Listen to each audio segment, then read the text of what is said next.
11 arrests, including 4 UPS workers in a nationwide drug trafficking scheme. We're learning more about a series of Tucson area raids, what investigators found, and what UPS has to say. Thank you for joining us. I'm Pat Paris. And I'm Valerie Cavazos. UPS drivers and supervisors were part of a scheme to distribute drugs around the U.S. That's the latest in an investigation KGUN 9 News has been following since a series of raids late last week. 9 on your side's Craig Smith is live at the UPS facility on Silver Lake with more on these breaking developments. Craig?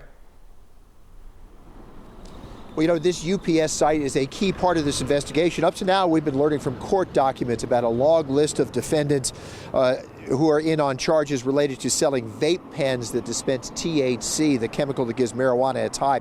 Now, police close to the investigation say there's much more to this case, that it's about the infrastructure of drug dealing, how the drugs move. And now they tell us drug traffickers had 4 people on the inside at UPS.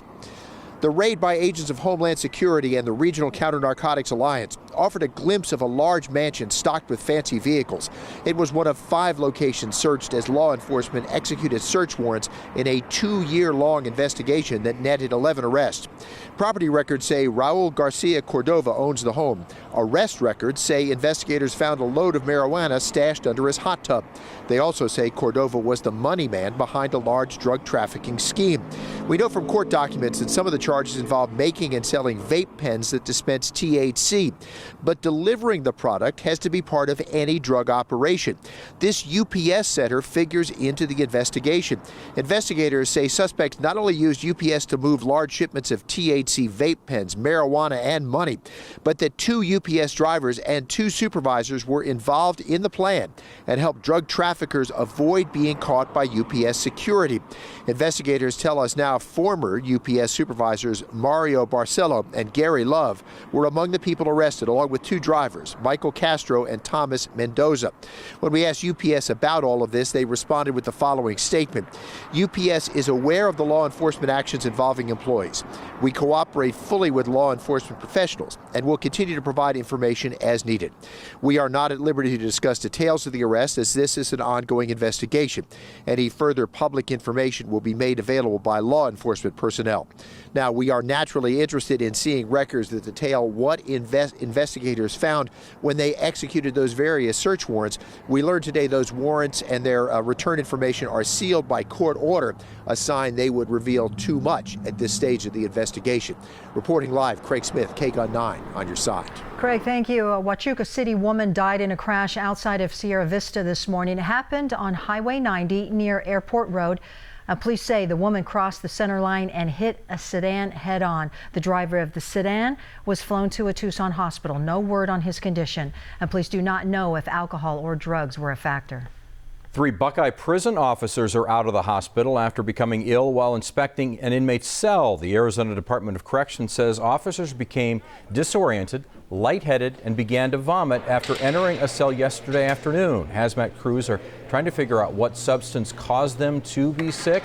No inmates have reported any of the similar symptoms. All right, let's go to weather now, and Kyler Diggs joins us. And it was a beautiful day today. Beautiful. Love this. Yeah, we got off to a cloudy start. A few showers actually around the region, and then it cleared out. Stayed cool out there, though. That's kind of a deceiving picture. You'd look out there and think, man, what a nice, warm November day. But it was chilly, and it was nice, though, and we better enjoy it while we've got it, because this is not going to last very long. 57 degrees right now in Tucson, so as the sun is setting right now, it is going to cool off quickly overnight tonight. 59 in Phoenix, 52 in Wilcox in the last hour, and look at that, it's only 36 degrees in Show Low. As we take a look at the radar and satellite picture, it is really quiet across southeastern Arizona right now, but as we zoom out, oh boy, here we go with a couple of systems. The first one, low pressure off to our southwest, will start to pump some moisture in here tomorrow. That'll start the rain for us. And then here comes another strong system into the west coast. This is our Thursday storm. The two will combine over southeastern Arizona, and we'll let you know what the results are coming up in the forecast. All right, Kyler, thank you. Many Southwest Gas customers could see an increase in their monthly bill next year. The utility says it submitted an application with the Arizona Corporation Commission. Under the proposal, residential customers would see on average a $7 hike per month.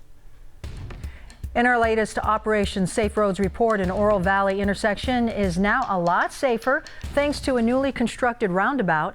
This is a live look at La Cañada and more. The roundabout will help ease congestion as well. Visit our website, kgun9.com, for a how-to video on how the roundabout works. Always important to know how those roundabout works. Yep. Seems to confuse some people That's sometimes. After the break, so many of us wish our pets could live as long as we do. And while science hasn't quite gotten that far yet, there's an alternative way to get a carbon copy of your pet. And meet the Arizona family who cloned their dog. You're watching KGUN 9 on your side. A warning from Pima Animal Care Center. The shelter has seen several cases of parvo. That's a highly contagious disease that is most common in puppies. But PAC says they've seen adult dogs with the disease in Pima County. The best thing pet owners can do is, of course, keep the dogs off the ground or floor in public places until they've been vaccinated. Let's move to a Phoenix area family, one of the latest in the country to get their dog cloned. Sonu Wasu introduces us to the identical twins born years apart and takes us inside the lab that makes it all happen. Every dog has its day, but Sally here, They are identical twins, 12 years apart. thanks to technology, has another one. Show how pretty you are. Meet Sally 2.0, her clone, Patty. We thought, wow, if we were ever going to clone a dog, it would be Sally. The Stahl family cloned Sally simply because they considered her to be the perfect dog. In fact, that's the #1 reason hundreds of people from all over the world have turned to Viagen. It all starts with a skin biopsy. Milene Rodriguez from Viagen tells us the science is similar to in vitro fertilization, except instead of DNA from both a mother and father, 100% of the DNA here is from your pet. From that biopsy sample, we culture millions of cells.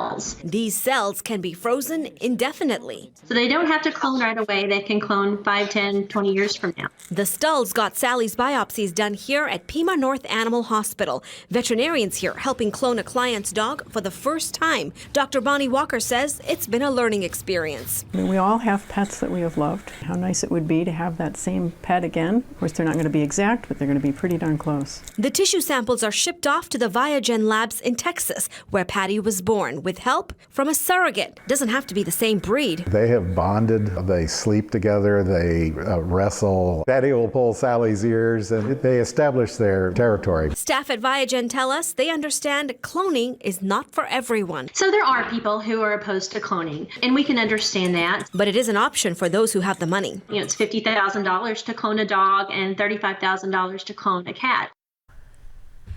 Sonu Wasu reporting. Viagen says less expensive option, preserve your pet tissue samples right now. Then pet owners can decide whether or not to clone in the future when prices are expected to go down. That's pretty hefty as well. But weren't they fighting for the same territory? Because it's the same dog. Exactly. Kyler, I hope you're thoroughly confused. I am. In fact, you know what? I'm just trying to focus on this forecast because it could be quite confusing, but we're going to sort it all out for you as we come back here with that forecast taking us into Thanksgiving. It's a nice quiet evening right now, but that's going to change big time. Well, let's clone that. Keep that, because we don't want to see this. Plus blizzards in Colorado, canceling flights and impacting travel days before Thanksgiving. A holiday travel outlook is next. You're watching KGUN 9 on your side. Check this out. Dangerous driving conditions in Colorado. Weather warnings are in effect for Denver, where a winter storm could bring more than 3 feet of snow. The blizzard also closed a major highway, Interstate 70, east of Denver to the Kansas state line. And also hundreds of flights have already been canceled this morning as a record-breaking holiday travel week gets underway. Yeah, more than 31 million people are set to take to the skies. David Curley has a look at the holiday travel outlook. The Thanksgiving travel rush is on, as you can see, at airports around the country. Already there have been cancellations because of the weather in Denver, and of course that is a major hub, which means that those cancellations will ripple through the system today. Here are the good times and the bad times to travel over this weekend. Look at today, 2.8 million or so travelers today. Then tomorrow, close to a record. Then watch the numbers dip dramatically on Thursday. And Friday is close to a normal day, Saturday like today, and then Sunday expected to be the busiest travel day ever in U.S. passenger travel. 3.1 million folks trying to get home after the holidays. It continues again until Monday will be a very busy day as well. So the question is, what about security? Well, the TSA at their checkpoints at airports around the country tell us that they have added officers and they're using overtime to try and deal with this. They've dealt with 2.8, 2.9 million passengers before, but 3.1 on Sunday will be a challenge for the TSA. They say they're up for it. A very busy travel weekend this Thanksgiving. I'm David Curley in Washington.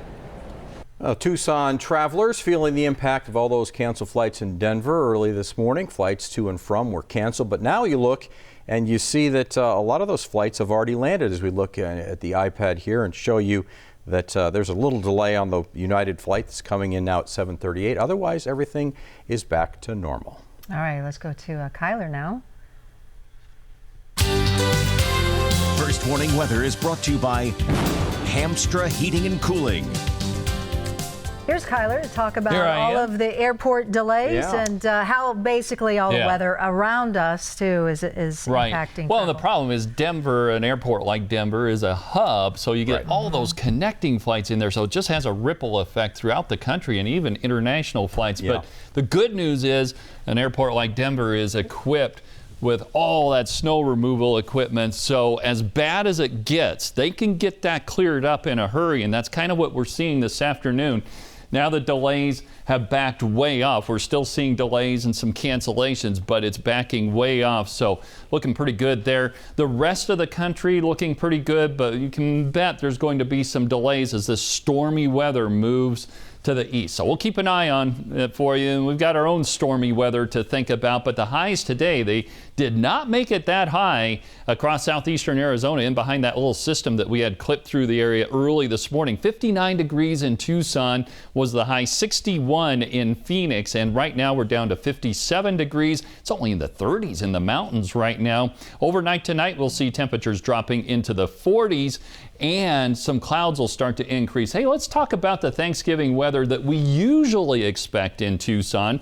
We usually get an average high of 70 degrees, an average low of 41 degrees. We won't be too far off of those numbers, believe it or not. But check this out. In 125 years, rain has been recorded only 16 Thanksgiving days. That's incredible. I think we're going to make it 17 days this year, because here's your forecast. There's the turkeys out there playing football, and they're going to have their rain gear on because we do have some showers in the forecast. A pretty good chance of those showers, but high still in the mid-60s, so it could be a lot worse. Now, conditions in the high country right now, if you're headed up there for the weekend after this storm passes, these are the kind of temperatures you're going to be dealing with, 20s and 30s, so definitely keep that in mind. And there's the one storm system moving out that brought all the snow to Denver. Now we're focusing on the western United States, where we've got a couple of systems that will impact us. The first one, moisture will be pumped in here tomorrow from the south, but then here comes that strong storm system into the west coast that will drop in here for Thanksgiving. Let's check it out on Futurecast. So here comes the moisture tomorrow morning. By tomorrow afternoon, it starts to spread to the north and west. Then we get a little bit more moisture in here on Thanksgiving. Here comes the cold front from the west Thursday night into Friday. That's when this passes through and brings more cold air, drops our snow levels down to 7,000 feet and eventually all the way down to 5,000 feet by Friday afternoon. Then it does clear out for the weekend, but it stays chilly. We do have flash flood watches in effect, going into effect tomorrow afternoon for Cochise County. Then they'll expand into the rest of southern Arizona on Thursday. As far as winter storm watches, and by the way, we could see 1 to 2 inches of rain out of this particular storm.